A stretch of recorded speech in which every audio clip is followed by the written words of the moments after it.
Welcome to my channel! Learn with Teacher Ali!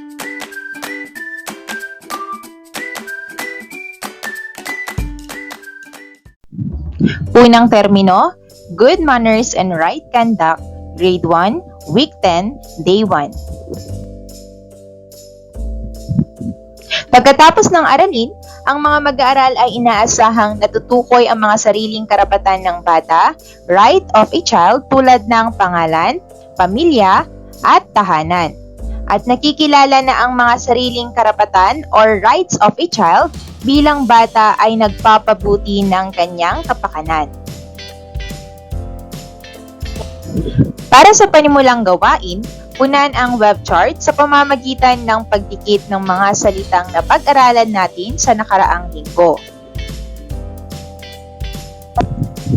Mga salita na nakasulat sa paper strip, pantalon na ginawang shorts, natutulog na patay ang ilaw at telebisyon, at plastic bottle ng Mountain Dew na ginawang bulaklak.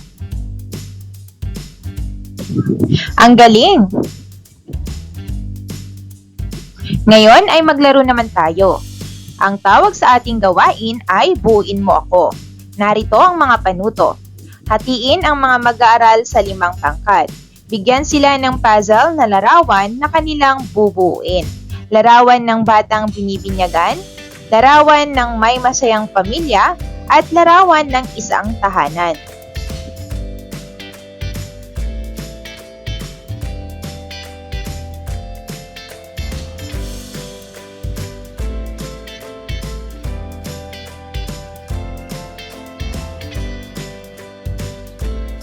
Ididikit ng bawat pangkat ang kanilang output sa Manila paper. Ipapaskil ang output ng bawat pangkat at bigyan ng pagkakataon ang bawat pangkat na ipaliwanag ang kanilang output. Ngayon mga bata, ano ang masasabi ninyo sa bawat larawan? Ang galing!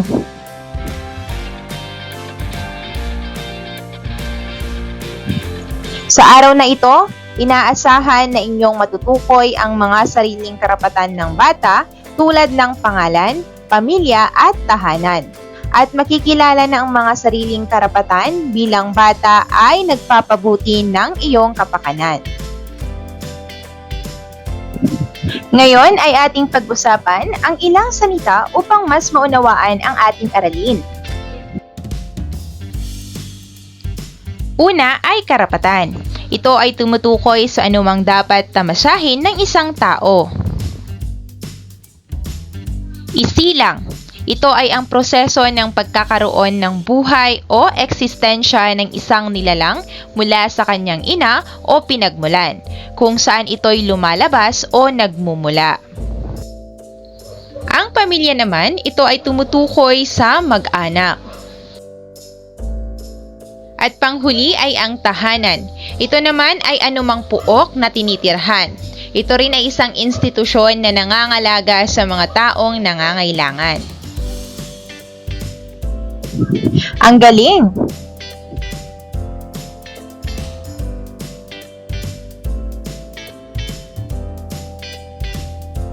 Ngayon, pagmasdan ang mga larawan sa ibaba at ilarawan ang mga ito.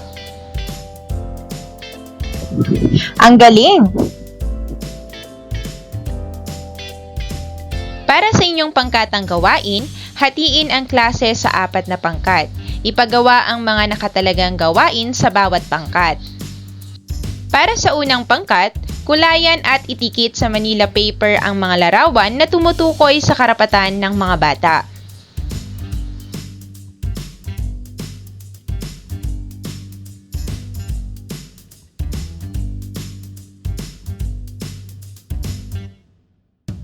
Para sa ikalawang pangkat, gumuhit ng mga lobo sa isang malinis na papel at isulat sa loob ng mga ito ang letra ng mga karapatang inyong tinatamasa bilang bata.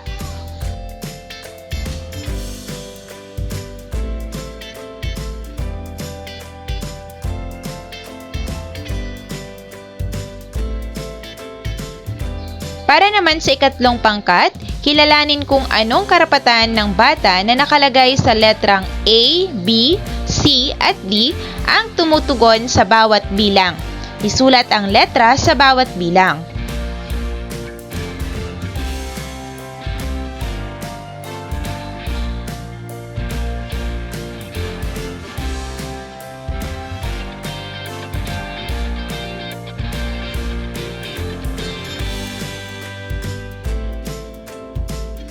Para sa ikaapat na pangkat, kulayan ang larawang nagpapakita ng kabutihan sa inyong kapakanan sa mga karapatang inyong tinatamasa.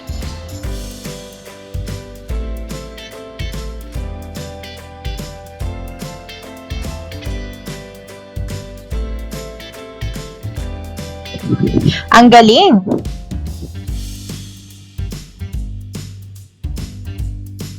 Ngayon naman ay sagutan ang mga pamprosesong tanong. Una, ano-ano ang mga karapatan ng batang tulad ninyo ang tinalakay natin sa araw na ito? At pangalawa, naranasan o nararanasan ba ninyo ang mga karapatang ito? Ang galing!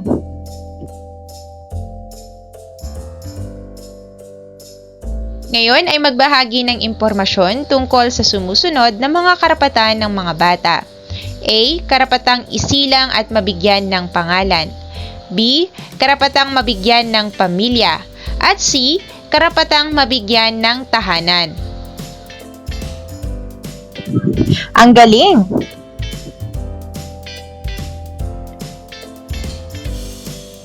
Para sa inyong pagtataya ng pagkatuto, isulat ang letrang K kung ang pahayag sa bawat bilang ay karapatan ng bata at letrang H naman kung hindi.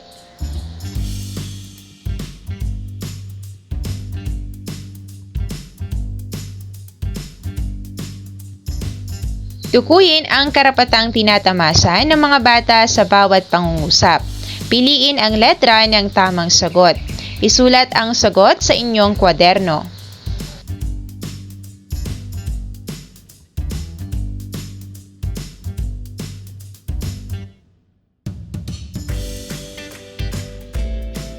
Mahusay mga bata! End of Week 10.